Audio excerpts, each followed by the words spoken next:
We provide you the platform to turn your dreams into reality. Give wings to your aspirations with KR Mangalam University.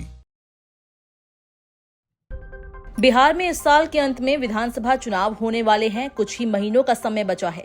इस बीच चुनाव आयोग ने फैसला लिया है कि राज्य की मतदाता सूची का घर घर जाकर सत्यापन होगा। इस दौरान बांग्लादेशी और विदेशी घुसपैठिए समेत लंबे समय से राज्य से बाहर रहकर नौकरी और कारोबार कर रहे लोगों की पहचान की जाएगी और उनके नाम मतदाता सूची से हटाए जाएंगे।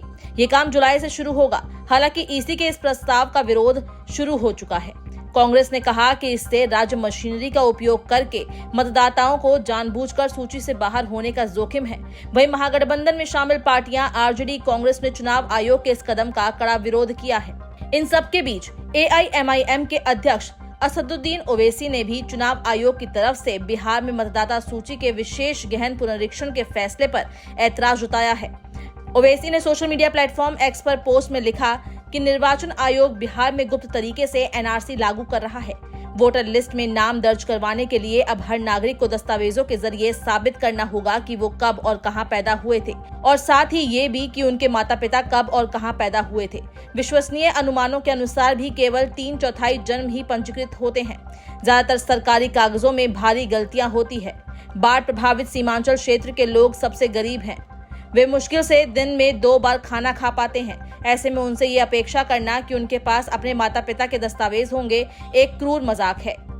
ओवैसी ने आगे लिखा, इस प्रक्रिया का परिणाम ये होगा कि बिहार के गरीबों की बड़ी संख्या को वोटर लिस्ट से बाहर कर दिया जाएगा। वोटर लिस्ट में अपना नाम भर्ती करना हर भारतीय का संवैधानिक अधिकार है। सुप्रीम कोर्ट ने 1995 में ही ऐसी मनमानी प्रक्रियाओं पर सख्त सवाल उठाए थे। चुनाव के इतने करीब इस तरह की कार्रवाई शुरू करने से लोगों का निर्वाचन आयोग पर भरोसा कमजोर हो जाएगा। ओवैसी ने इसके साथ ये भी कहा कि सुप्रीम कोर्ट ने 1995 में लाल बाबू हुसैन केस में साफ कहा था कि किसी व्यक्ति को वोटर लिस्ट से बिना सूचना और प्रक्रिया के नहीं हटाया जा सकता। नागरिकता तय करने के लिए सिर्फ सीमित दस्तावेजों पर भरोसा नहीं किया जा सकता।